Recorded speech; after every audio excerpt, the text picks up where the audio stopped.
45 wird jetzt zurückgeschossen. Und von jetzt ab wird Bombe mit Bombe vergolten.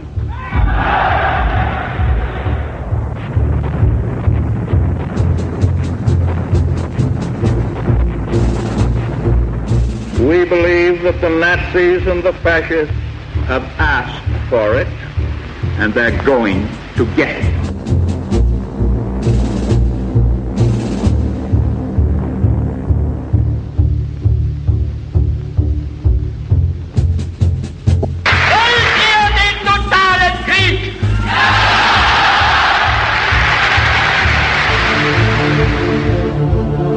Los socios americanos de Hitler.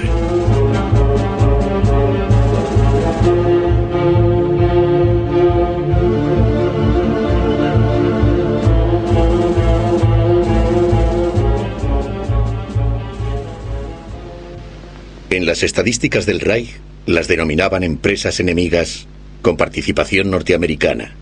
Durante la guerra aún eran 553. Entre ellas nombres conocidos como Coca-Cola, Kodak y American Express. Enemigas eran las menos. Algunas mantenían estrechas relaciones con los nazis.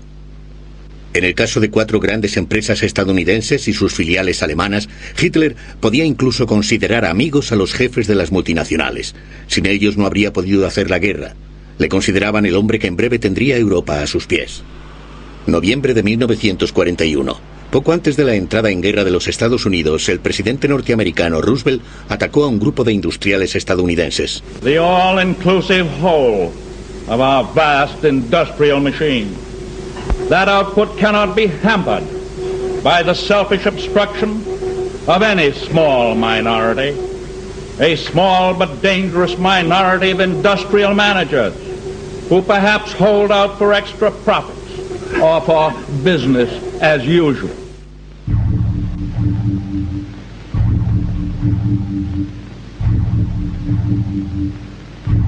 En la década de los años 30, Standard Oil, posteriormente Esso, era el mayor gigante del petróleo de los Estados Unidos. La multinacional seguía una política internacional sin reparar en gobiernos ni pueblos. La meta era la creación de monopolios. Standard pertenecía al imperio Rockefeller, en cuyo rascacielos neoyorquino se encontraba también su sede central. Se decía que el director, Walter Teagle, tenía los modales de un emperador. Teagle encontró a otro coloso que aspiraba a sí mismo a controlar el mundo, IG Farben.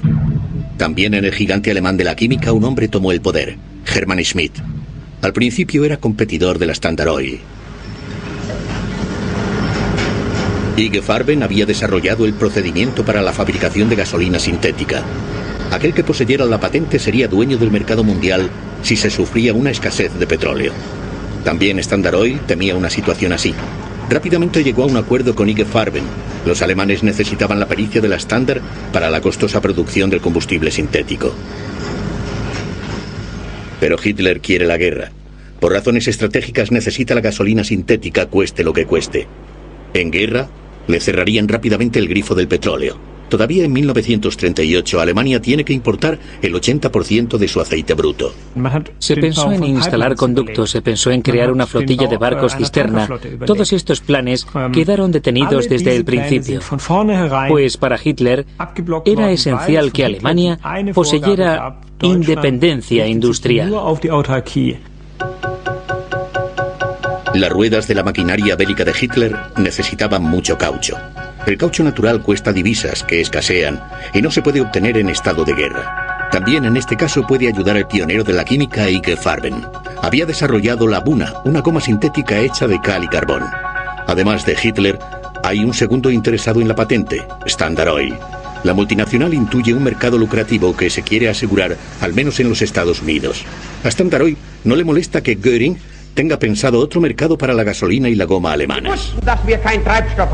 Also haben wir die Fabriken gebaut, die uns den Treibstoff geben werden.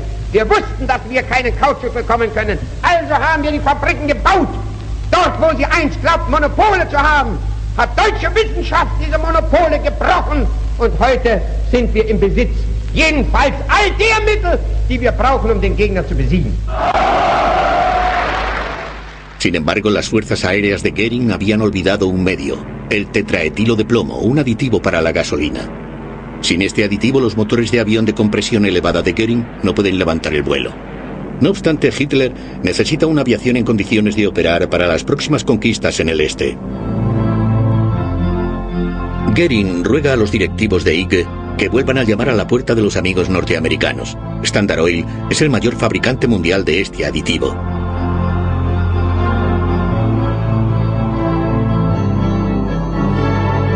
El director de la empresa, Walter Tigel, en Nueva York, y el director de IG Farben, Hermann Schmidt, en Berlín, habían decidido hacía tiempo la construcción de 2 fábricas de tetraetilo de plomo en Alemania. En julio de 1938, sin embargo, su producción es todavía insuficiente. Un rápido suministro directo debe evitar situaciones apuradas.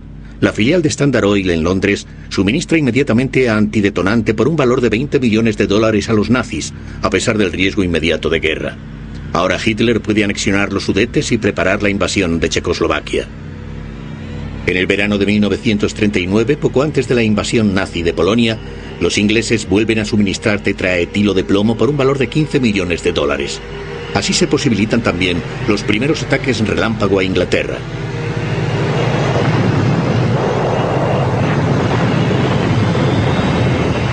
La guerra aumenta la dependencia del petróleo de Hitler. La producción sintética en Alemania solo aporta la mitad de la cantidad necesaria. De nuevo se encuentra a merced de los amigos norteamericanos. Standard Oil posee casi la mitad de los campos petrolíferos rumanos de Ploesti. Se trata de la fuente de aceite bruto más importante de Alemania. Desconfiado como es, Hitler arrincona a los rumanos. Dejan de tener voz en la sociedad petrolífera rumano-americana de la que son socios y tienen que ceder a la Luftwaffe la protección de los campos petrolíferos. Sin embargo, Hitler aún necesita más. Por una correspondencia que se encuentra en el archivo militar de Friburgo, se demuestra que los nazis necesitaban sin falta lubricante de petróleo residual y que únicamente los Estados Unidos podían suministrarlo. El suministro era indispensable para la guerra y debía realizarse durante la misma.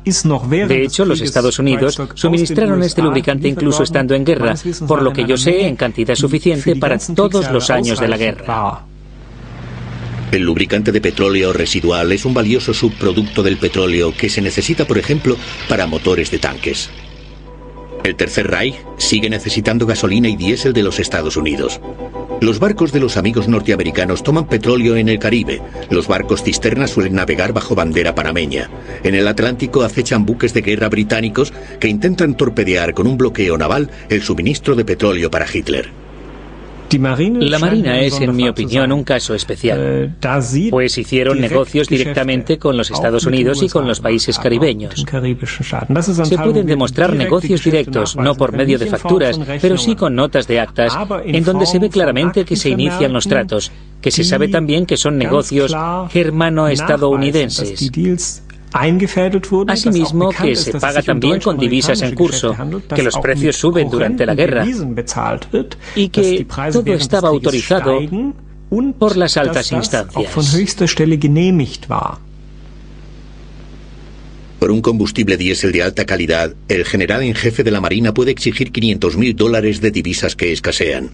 Hitler quiere dominar el Atlántico con sus submarinos. También para los suministros de diésel puede contar con la ayuda de sus amigos estadounidenses. Además de Standard Oil, se trata principalmente de Texaco, del amigo de Hitler, Torkil Riva, un norteamericano de origen noruego, que también tiene relaciones con el servicio secreto alemán, cuyos hombres de confianza elogian a Riva. Se certifica que es pro-alemán y se le clasifica como sincero admirador del Führer.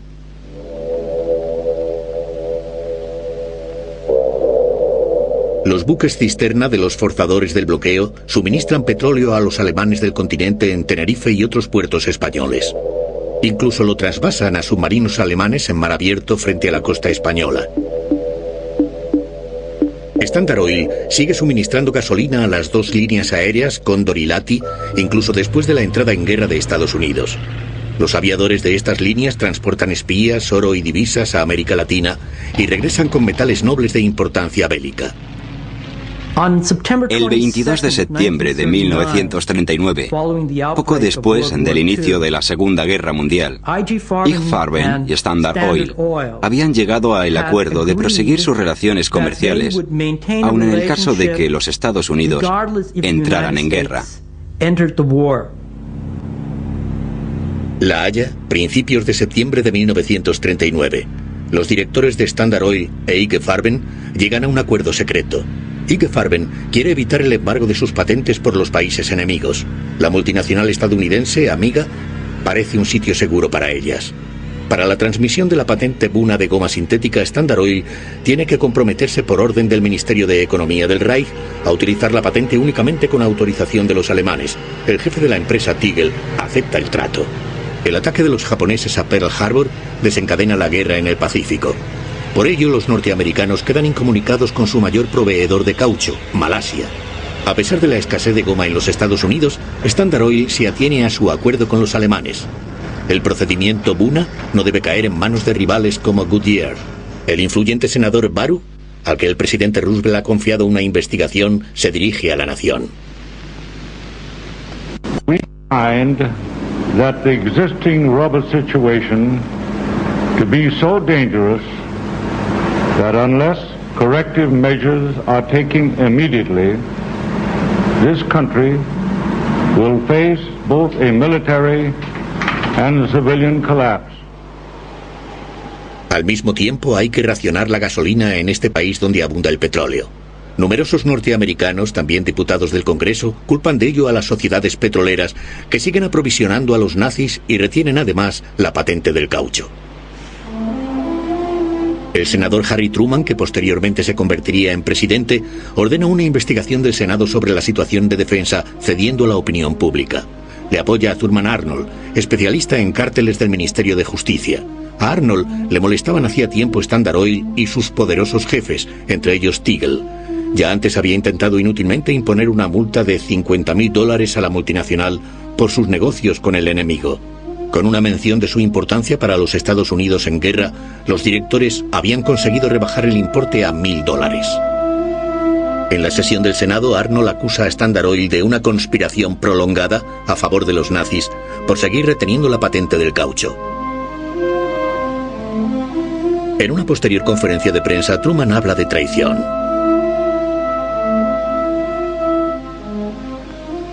Por decisión del Congreso se autoriza la utilización de las patentes de Buna en los Estados Unidos.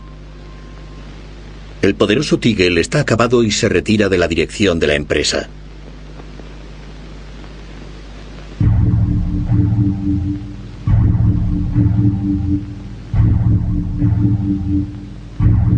El Führer y el Opel Blitz eran camaradas inseparables. Hitler y sus soldados lo utilizaron para el avance y después también para la retirada. Hitler era el espíritu de Opel. Lo que esto debía significar estaba claro: rendimiento, orden, fidelidad. Ya a principios de la década de los años 30, Opel, filial de la multinacional estadounidense General Motors, comienza a fabricar camiones militares. Al principio, sin embargo, en 1935, Hitler no habla de guerra, quiere el coche del pueblo. Die Ausstellung war beherrscht von dem Willen des Führers. Schafft den deutschen Volkswagen. Opel cree tenerlo ya con el P4, el coche pequeño más económico de su época. La empresa quiere el encargo, pero no lo consigue. Hitler quiere un vehículo de uso también militar, que los camaradas del pueblo puedan pagar para sus excursiones por Europa. En un principio, el coche cubo se convierte en el modelo de coche del pueblo más corriente.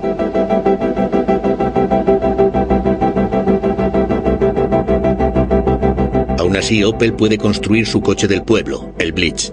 Ya en 1935 se crea, de acuerdo con la Wehrmacht, Fuerzas Armadas Alemanas, la fábrica de camiones de Brandeburgo. La dirección de Opel y en aquel momento también los estadounidenses en el Consejo de Administración se dan cuenta rápidamente del tremendo negocio que suponen los encargos del ejército. Construida para los nuevos procedimientos de producción de Estados Unidos, cada día salen 120 camiones de la cinta. Este Opel Blitz era la columna vertebral de las Fuerzas Armadas. Construido por Opel, con la ayuda, y hay que decirlo claramente, del dinero de Estados Unidos. Sin el Blitz, Hitler no habría llegado ni a Viena. Durante la anexión de Austria, fallan muchos camiones de otros fabricantes. De la noche a la mañana, se requisan cientos de Opel Blitz en la cercana Baviera, para que la Wehrmacht pueda entrar en la capital austriaca. Hitler se siente agradecido. Realiza una visita personal a la fábrica de Brandeburgo y encarga otros 2.000 Opel Blitz.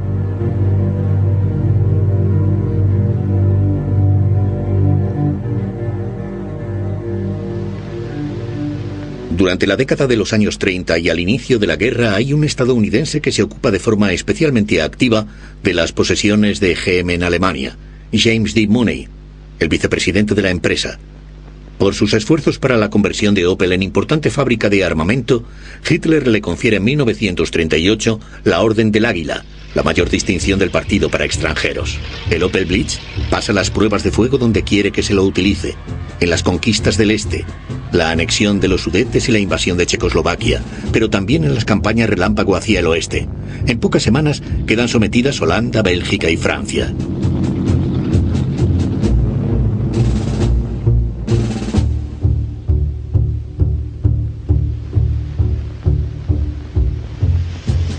Con el comienzo de la guerra prácticamente se detiene la fabricación de turismos en Rüsselsheim.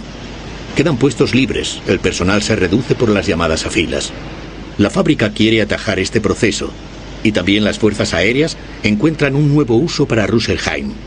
Opel produce ahora partes de fuselaje y motores para los Ju-88, los bombarderos más importantes de Hitler. Ya pocos días después del comienzo de la guerra, se había llegado a un estrecho acuerdo entre la Luftwaffe y la fábrica de Rüsselsheim. Esto se vio favorecido también por la reunión con el vicepresidente Mooney, que no solo tenía relaciones con la dirección del Partido Nacional Socialista, sino que se encontraba entonces en Berlín. Acudió a Rüsselsheim y se reunió finalmente con Göring. En su conversación con Göring, Mooney expresa una cierta simpatía por la política de los nazis. También él opina que Alemania había recibido un trato demasiado duro por parte de Francia e Inglaterra después de la Primera Guerra Mundial. Göring anima a Mooney a que haga de intermediario entre los países en guerra. Mooney lo consulta con el presidente Roosevelt y este accede a ponerse a disposición como moderador. Roosevelt desea a Mooney buena suerte en su misión. Berlín, febrero de 1940. Una carta aduladora al querido canciller del Reich abre a Mooney el acceso a Hitler en la nueva Cancillería del Reich. En un diario que nunca llegó a publicarse por oposición de General Motors, Mooney informa sobre su conversación con Hitler. En su informe a Roosevelt, describe a Hitler como acogedor y amistoso. Sin embargo, las exigencias megalómanas del Führer, que quiere que se reconozca a la Alemania nazi como potencia mundial, tienen a Roosevelt sin cuidado. Mooney ha desempeñado su papel de idiota útil. Messerschmitt, el subsecretario del Departamento de Estado, califica a Mooney posteriormente de fascista. El curioso episodio en torno a Mooney, el amigo de los nazis, no tuvo influencia alguna sobre el curso de la historia. Opel siguió fabricando vehículos militares, más de 100.000 tan solo en los años de guerra, que se necesitaban urgentemente debido a las elevadas pérdidas. El general von Schell, encargado de camiones de Hitler, certificó a Opel en 1941 que la guerra no habría podido llevarse a cabo sin la empresa. Entretanto, se había perdido la campaña aérea contra Inglaterra. Opel no podía construir Ju-88 con tanta rapidez como caían del cielo. Todo esto tiene un efecto positivo sobre los beneficios, lo que despierta envidias y rivalidad en el partido y los ministerios. En 1941, General Motors rechaza una oferta para vender Opel y retirarse de Alemania. En una misiva al comisario del Reich para propiedades enemigas, GM declara que justo había comenzado a identificarse con el destino global de Alemania. El trasfondo, sin embargo, son consideraciones de tipo financiero. GM acababa de anular físicamente en los Estados Unidos sus posesiones alemanas, ganando en el proceso $22 millones. Si el Reich le hubiera concedido una indemnización, habría tenido que declararla.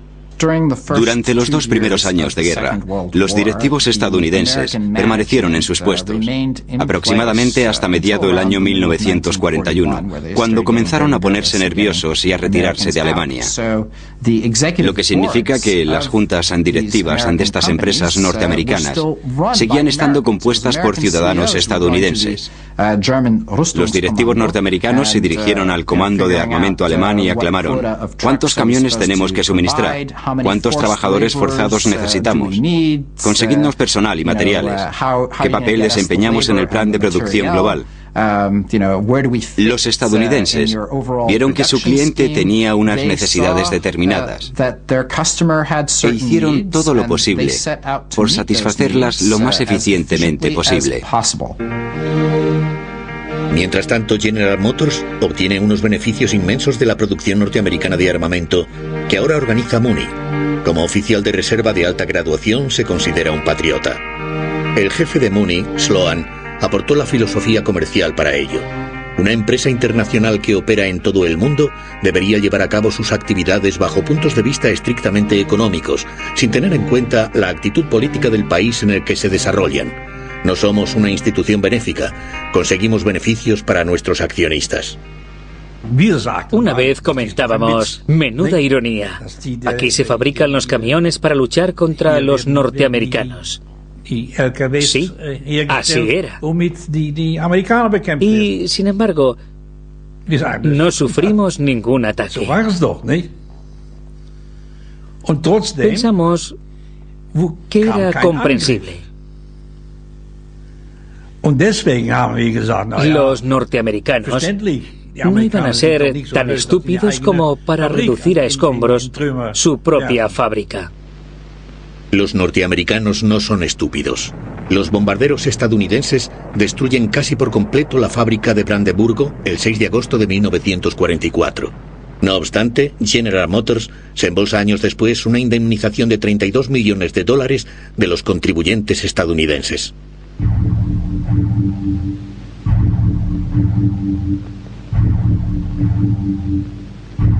En 1921 se publicó la traducción alemana del libro de Henry Ford, El judío internacional.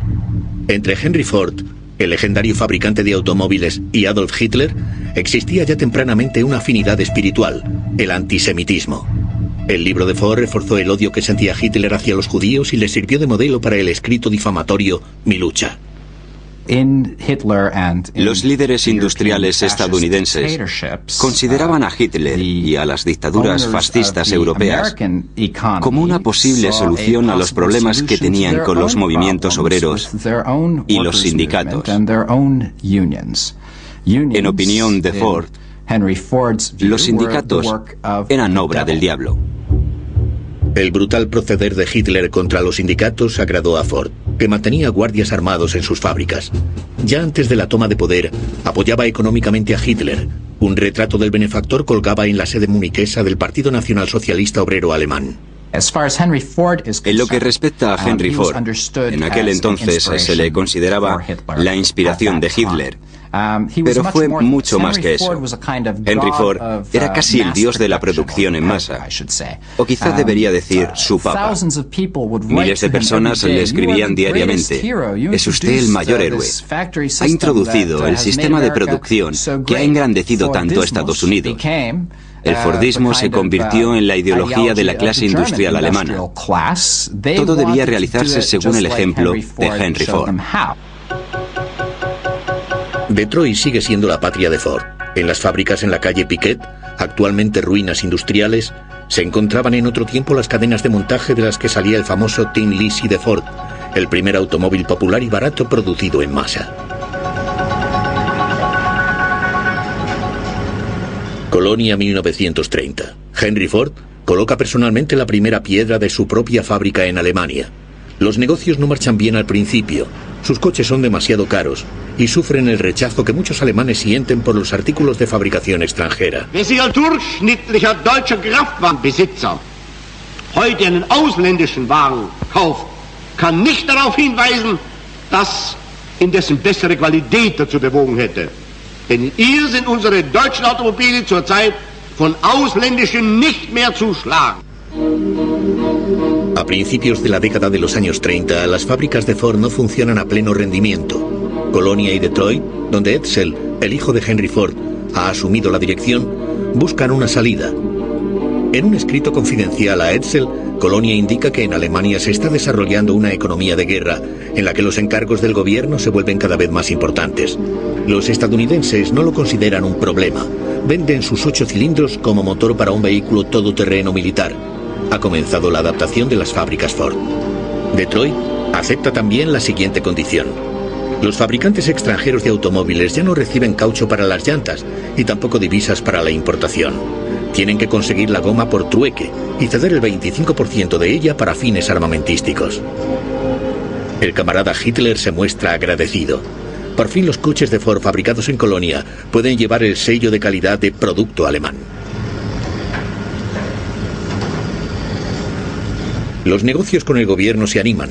En 1938, Ford y Opel se incluyen en la planificación de las Fuerzas Armadas, que necesitan rápidamente 100.000 camiones, entre ellos también vehículos pesados de 3 ejes y otros accionados por cadena.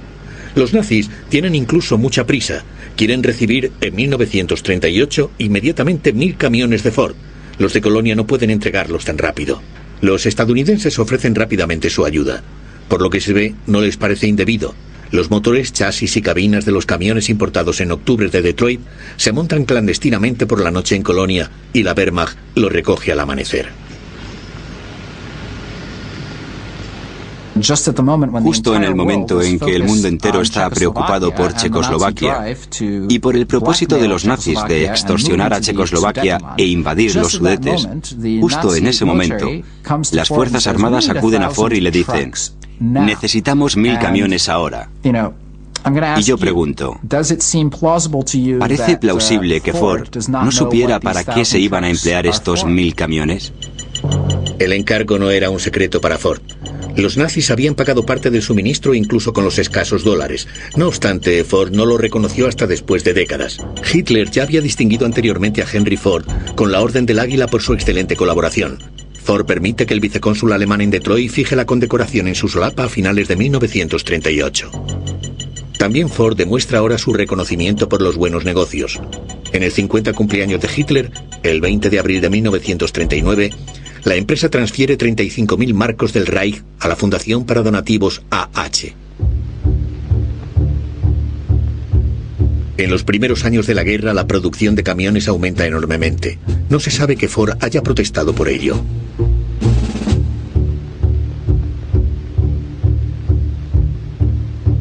Cuando Henry Ford se entera que la fábrica de Dearborn debe producir 6.000 motores para la Royal Air Force británica, se opone.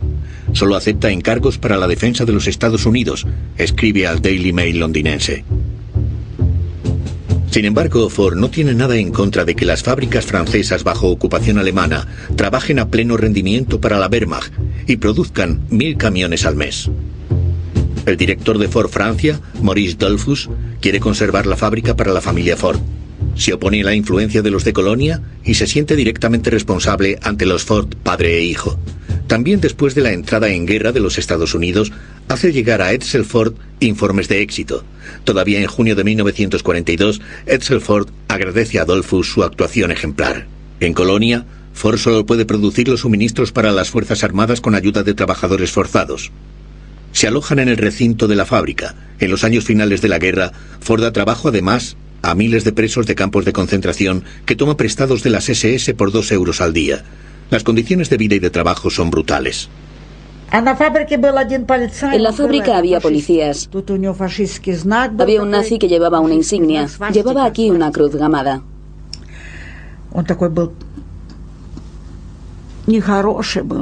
Era cruel, repugnante. Nos odiaba a nosotros, los rusos. Cerdos rusos, cerdos rusos. Así nos insultaba siempre. Una vez me pegaron cuando realizaba el turno de noche por llegar 2 minutos tarde. Aquel nazi tiró a mi amiga durante el trabajo por una escalera de hierro. Ella perdió el conocimiento. Un golpe en la cabeza no era nada.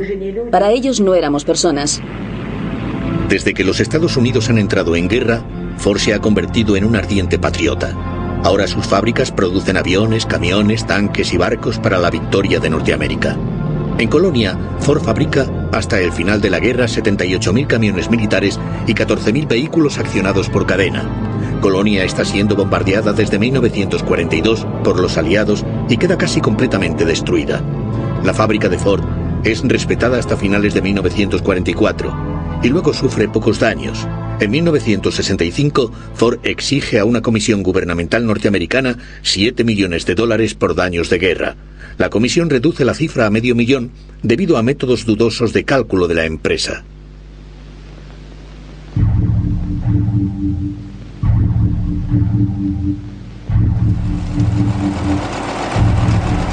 IBM ya fabricaba entonces los precursores de los ordenadores actuales. En Alemania lo hacía la empresa propiedad de la multinacional Deutsche Hollerith Maschinen AG de OMAG. Por medio de tarjetas perforadas podían procesar rápidamente cifras para estadísticas, asientos y cálculos e imprimir los resultados. Seid ihr entschlossen, dem Führer in der Erkämpfung des Sieges durch dick und dünn und unter Aufnahme auch der schwersten persönlichen Belastungen zu folgen? Entre el público de Goebbels, un hombre aplaudió con especial entusiasmo, Albert Speer. Nombrado ministro de armamento por Hitler en febrero de 1942, debía por todos los medios hacer posible la victoria que se había alejado tanto después del fracaso de la guerra aérea sobre Inglaterra y el duro primer invierno ruso. En breve tiempo dobló y triplicó la producción. El Führer le distinguió por ello. Speer creó el Maschinelle Berichtswesen.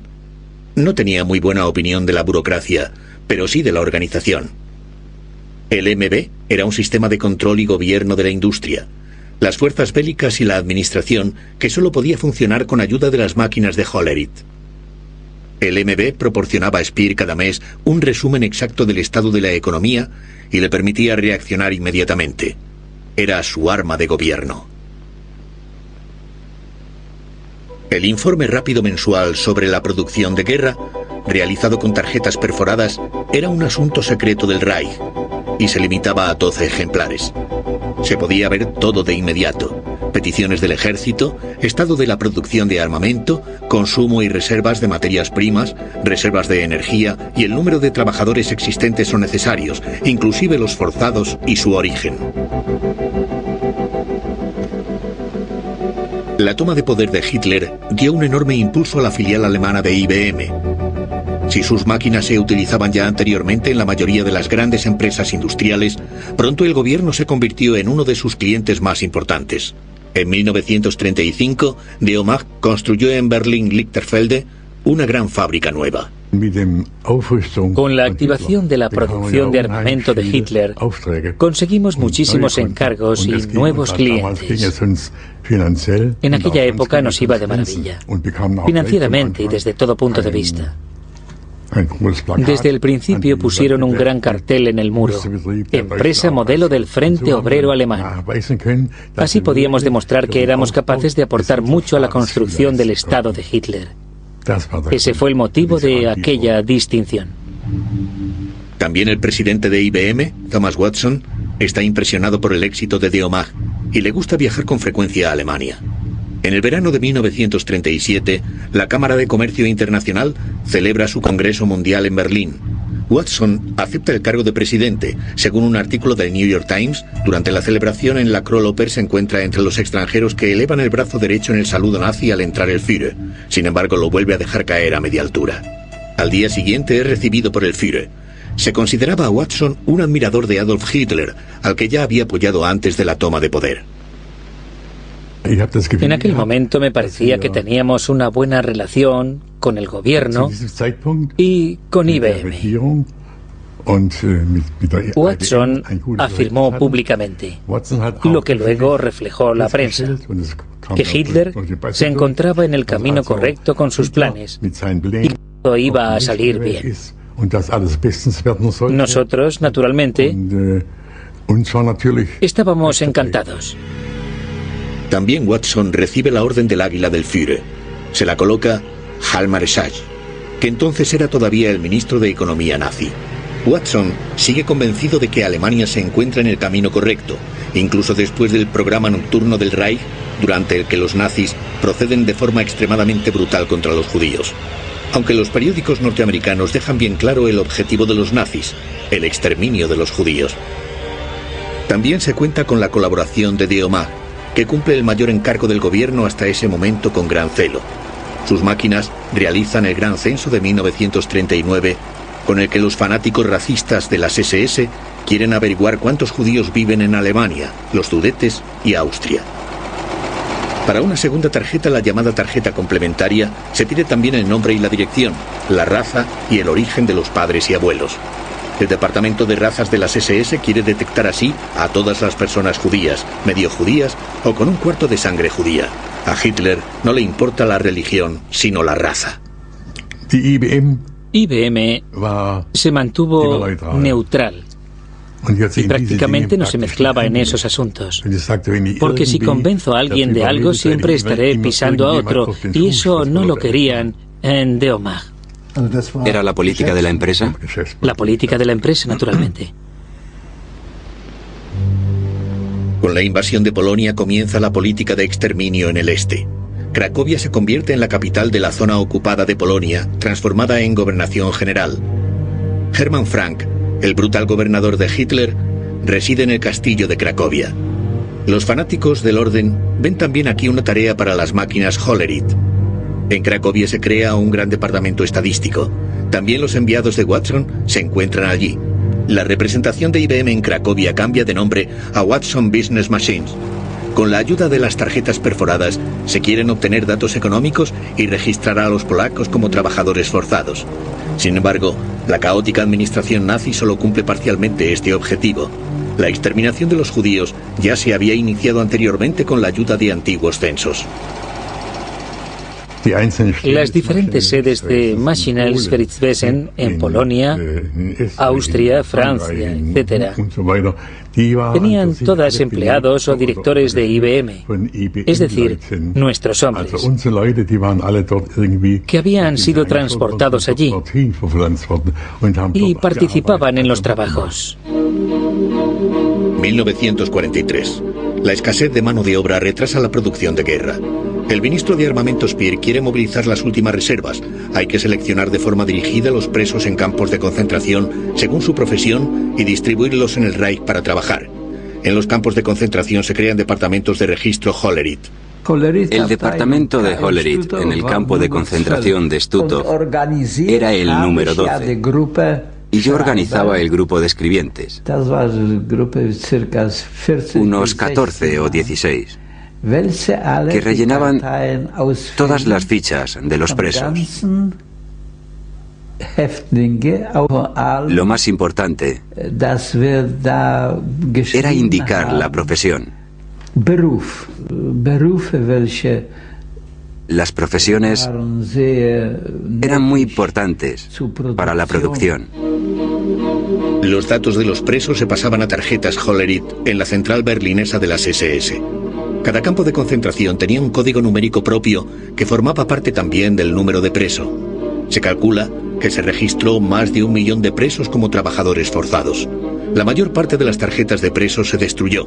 Aproximadamente 140.000 se encuentran todavía en el Archivo Federal de Berlín-Hofgarten. No está claro hasta qué punto se empleó el sistema Hollerith en los campos de exterminio. No obstante, IG Farben encargó máquinas Hollerith para su fábrica en el campo de exterminio Auschwitz-Monowitz.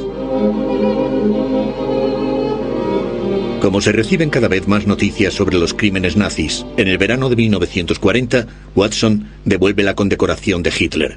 Su reputación en los Estados Unidos le importa más que los interminables discursos de odio del periódico Volkische Beobachter.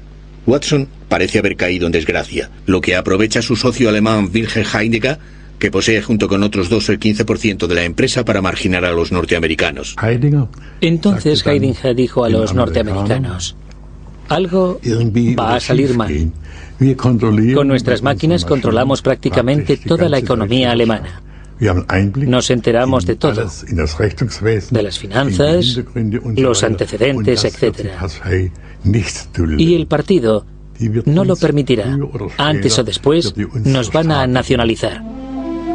Y de hecho, al Maschinenwerkstätten y al jefe de brigada de las SS, Edmund Bessenmayer, que durante un tiempo fue consejero de Hitler, les desagrada la cantidad de información de que dispone Deomag IBM debido a su omnipresencia. Bessenmayer apoya la nacionalización según el lema «Es correcto aquello que beneficia al pueblo alemán». Sin embargo, Watson no renuncia tan fácilmente. En 1940 envía a Berlín a su hombre de confianza, Harrison Chauncey, quien no solo negocia con el jefe de Die Wehrmacht, Heidinger, sino también osadamente con Bessenmayer, de las SS, e informa a Nueva York en clave por intermedio de la embajada estadounidense. Bessenmayer se volvió conciliador en el transcurso de las negociaciones. Los nazis necesitan a IBM para su maquinaria bélica. En lugar de la nacionalización, IBM debe contentarse con la minoría de acciones. Siguiendo instrucciones de Watson, Chauncey también rechaza esto con el razonamiento: si los alemanes ganan la guerra, Europa quedará abierta para nosotros, y si la pierden, todo seguirá como hasta ahora. Con la entrada en guerra de Estados Unidos, los nazis renuncian a la expropiación y nombran a un fideicomisario de Die Wehrmacht para IBM. Watson puede estar contento. De esta forma, IBM queda como propiedad de la empresa alemana Die Wehrmacht hasta el fin de la guerra. Al Ministerio de Justicia estadounidense, la posición de IBM en Alemania le parece cada vez más sospechosa. Un experto en economía de la guerra del ministerio, Harold Carter, comienza a redactar un resumen sobre las actividades de IBM en Alemania y Europa, el informe Carter de 1943. En un anexo anónimo, evidentemente de un colaborador resentido de IBM en Europa, se califica la empresa de monstruo internacional, que pertenece a la misma clase que los nazis. El informe no tiene consecuencias. Los que se quedaron fueron los ganadores. Antes de la guerra, crearon la maquinaria bélica alemana. Durante la guerra, la destruyeron como socios del Pentágono. Y después de la guerra, regresaron por encargo del ejército norteamericano para controlar la industria alemana. Ya a finales de 1943, el inspector jefe Hiller de la Dirección General de Finanzas Berlín-Brandeburgo mencionó a Opel, Ford y Hollerith como empresas que habían obtenido pingües beneficios hasta ese momento. Dado que los dividendos y beneficios no se podían transferir al extranjero, se emplearon para aumentar el capital de las empresas. Los accionistas no resultaron perjudicados, todo lo contrario. Después de la guerra, la viuda del presidente Roosevelt, Eleanor, se horrorizó al enterarse que los accionistas se habían beneficiado de que las fábricas de Ford en Alemania y Francia obedecieran a los nazis. El 19 de septiembre de 1945 escribió en el New York Times: «Las complicaciones comerciales tienen un extraño efecto sobre nuestro patriotismo y nuestro sentido de la ética».